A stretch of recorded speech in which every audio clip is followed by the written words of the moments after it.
sini. Kamu di mana? Oke, Tan. Aku keluar ya. Oke. All good standby. 2, 1, venue move 6. Tepuk tangan.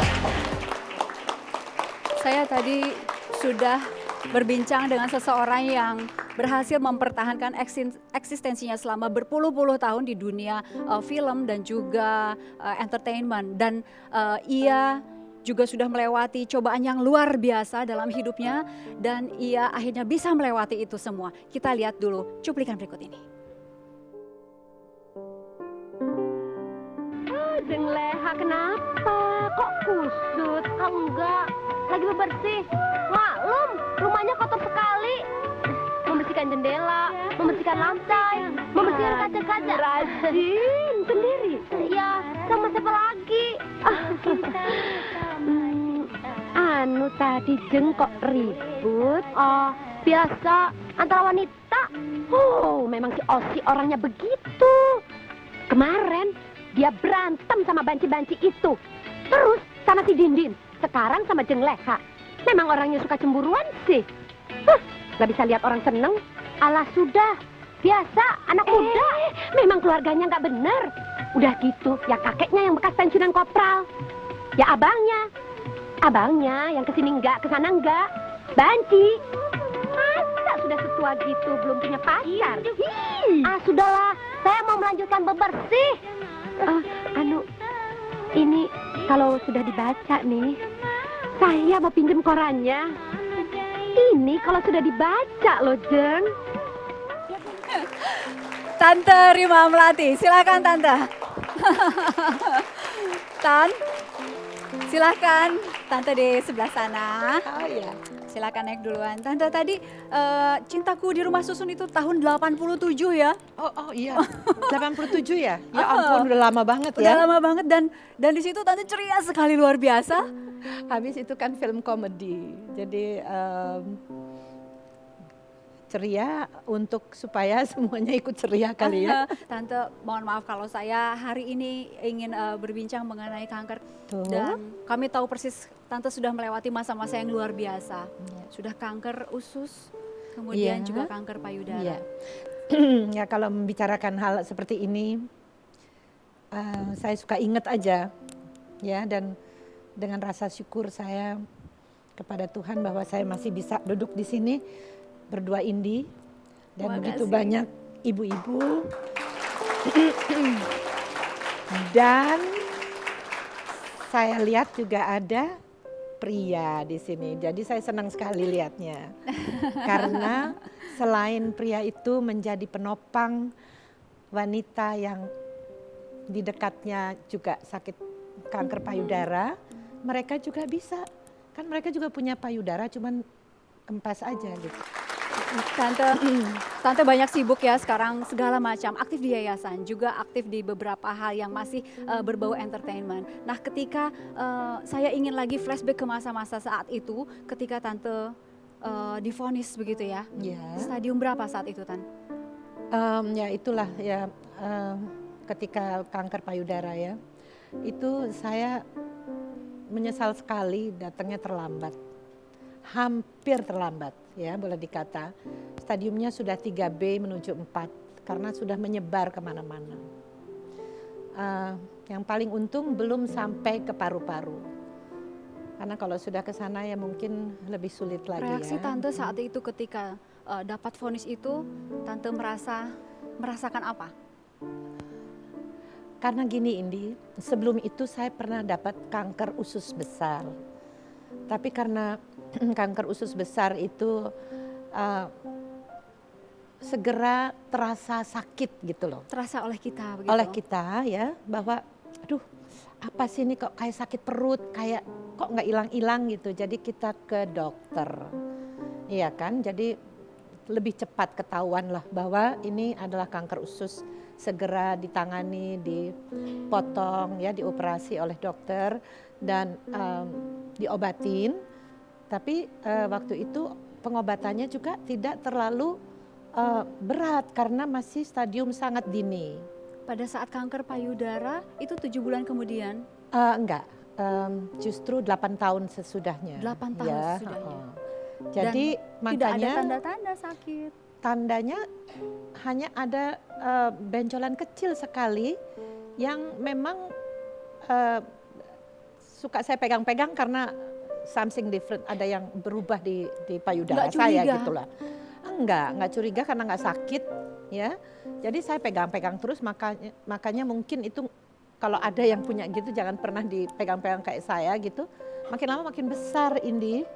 Dan ketika dia sudah rada besar gitu dan sudah mulai kok kalau dilihat di kaca udah mulai memerah gitu ya. Saya makin rada takut gitu. Baru saya kasih tahu sama suami saya. Nah, dia marah sekali. Marah luar biasa. Marah karena kenapa nggak kasih tahu sama dia. Mungkin ya kalau kita mesra-mesraan gitu nggak kerasa kali ya. Gitu, jadi enggak gimana gitu. Jadi saya nggak pernah ngomong sama dia. Harusnya kalau ada apa-apa yang aneh gitu saya mestinya ngomong gitu kan. Tapi ya kenapa ya, mungkin saya merasa nggak ada apa-apa gitu ya. Yang marahin selain Om Frans siapa lagi Tan? Cuma dia yang marah sama dokter. Sama dokter juga. Dokter juga bilang, apalagi dokter yang mamografi saya itu, dia marah sekali. Dia bilang, Tante Rima kok sampai nggak bisa tahu ini, it's very dangerous karena ini sudah stadium yang sangat tinggi. Nah di situ saya baru nangis. Tante merasa nggak ada harapan lagi? Iya, saya pada saat itu, Indi, saya merasa bahwa,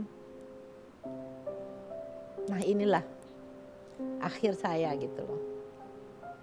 Dalam waktu nggak lama, sebentar, saya menitikkan air mata. Frans ada di sebelah saya, dia langsung pegang tangan saya dan dia bilang, please, dia bilang, be strong. Diajak saya ke sudut dan kita berdua berdoa.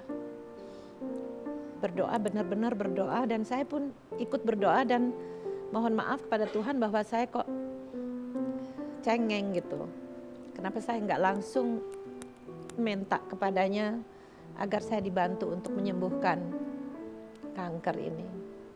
Membalik dari perasaan I'm going to die sampai membalik kemudian semangat lagi untuk kembali mengobati semuanya. Bagaimana caranya Tante? Buat saya ketika saya dipegang sama Frans dan berdoa, tiba-tiba saya menjadi kuat kembali. Saya bilang kenapa kok saya cengeng banget ya? Pasti saya akan sembuh lagi. Memang Indi, diri kita ya, perasaan dan semua diri kita harus yakin dan harus kuat kalau ada apa aja musibah yang terjadi. Apalagi kita kan memang diciptakan Tuhan barangkali untuk jadi perempuan yang kuat ya. Enggak, perempuan tuh bukan berarti dia harus lemah lembut gitu. Dalam lemah lembutnya sih boleh, tetapi di dalamnya nggak usah lemah Tetap lembut harus banget, kuat, harus ya. kuat. Itu salah satunya. Itu sebabnya salah satunya Tante juga mendirikan Yayasan Kesehatan Payudara karena nggak mau kan banyak perempuan yang mengalami Betul. hal yang sama dengan Ya. Tante. Dan kebetulan begini, selain saya dapat kanker payudara, ada juga adik saya, Ibu Linda Abgum Gumelar. Beliau sekarang kan jadi Ibu Menteri Urusan Peranan Wanita dan Anak. Lalu ada Ibu Andi Endriartono Sutarto. Dan ya ada ampun Dr. Tuhan. Sucipto.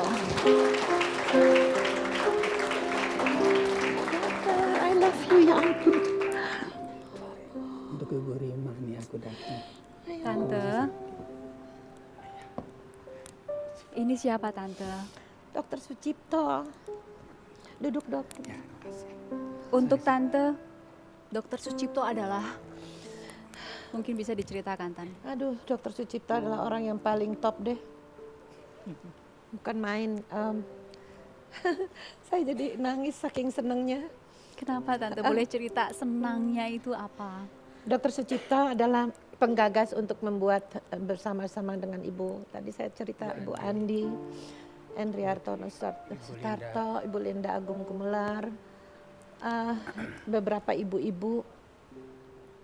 Lalu belakangan saya diajak juga untuk mendirikan Yayasan Kesehatan Payudara Jakarta. Itu kira-kira berapa tahun yang lalu? 2004 ya, Dok. Dokter yang tahu soalnya beliau ini adalah kita punya penggagas apa semuanya deh. Dan beliau kan ahli bedah kanker ya. Dan selama di bawah pimpinan Dr. Sucipto, kami banyak sekali mengadakan hal-hal yang positif dalam arti kata penerangan, penyuluhan, dan sering sekali membantu orang-orang yang tidak mampu untuk membantu mereka. Sampai kita juga sering bikin apa sih malam-malam dana. Kita ya fundraising dan banyak sekali dibantu oleh perusahaan-perusahaan yang mempunyai hati ya. Baik. Kalau saya sebutkan satu persatu banyak sekali. Baik, Tante dan Dokter, kita lanjutkan perbincangan ini. Kami kembali saat lagi.